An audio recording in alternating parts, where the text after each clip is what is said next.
Hello economics students, we are looking at the meaning and importance of aggregate demand in this video.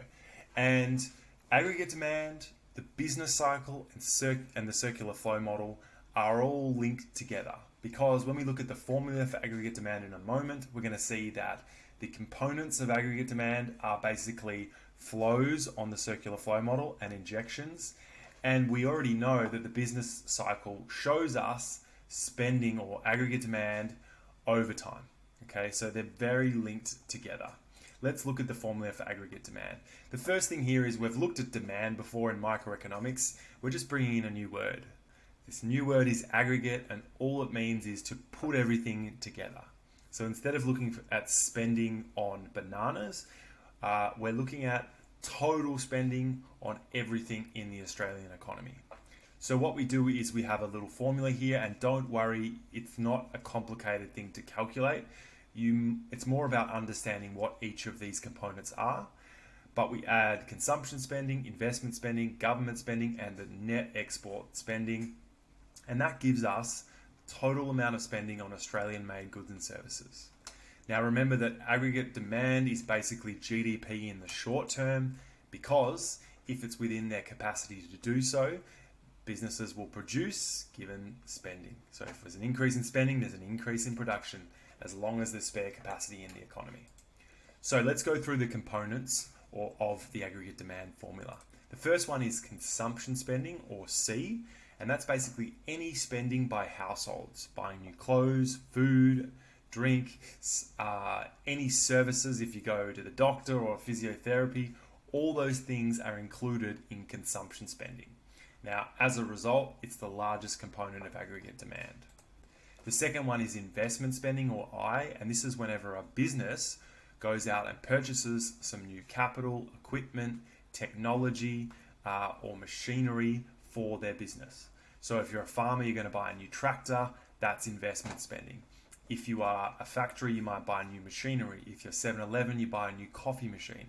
That is investment spending by businesses. And of course, this is an injection on the circular flow model, so go back and have a look at that.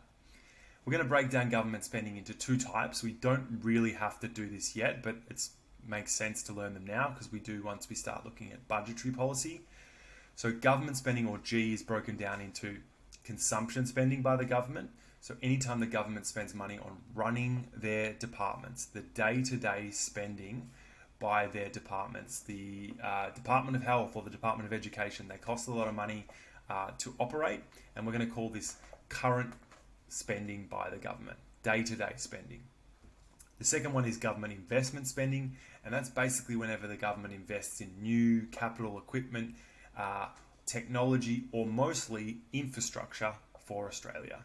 So in this particular photo here, we've got a couple of examples in our local area: the removal of the level crossing, building of new schools, the new freeway. All of those things are investment spending, and they are for future benefit. Okay, so they're for future benefit, but the spending is an injection into the economy, remember, via the circular flow model. And then finally, we have net exports. This is total spending on Australian-made goods and services, exports by overseas firms, minus any spending by Australians on overseas goods and services, imports. So sometimes it's called the balance of trade once we get into the international economics. Now, the reason we minus imports from this formula, and often students get confused because why don't we minus the other leakages from the aggregate demand formula? So if you're looking at the circular flow model, which I encourage you to do, you notice that savings and taxes, we don't minus those from aggregate demand. And the reason for this is because whenever we're looking at spending by the government on new equipment, or by businesses on new capital and technology, or households by consumption, when we total up that consumption or total up that investment or that government spending, included in that is imports. So you might buy some new shoes or a new iPhone, but that's from overseas. So that would be included in the consumption spending total. And if the business bought a tractor, this is a John Deere, it comes from America, that's an import, right? Now, to avoid counting those goods and services in total Australian spending, we get to the end of the formula and we just minus it. And that leaves us with total spending on Australian-made goods and services, which is what we're trying to do when we're measuring aggregate demand. All right, in the next video, we'll look at the factors which are different to the components that impact aggregate demand. Bye for now.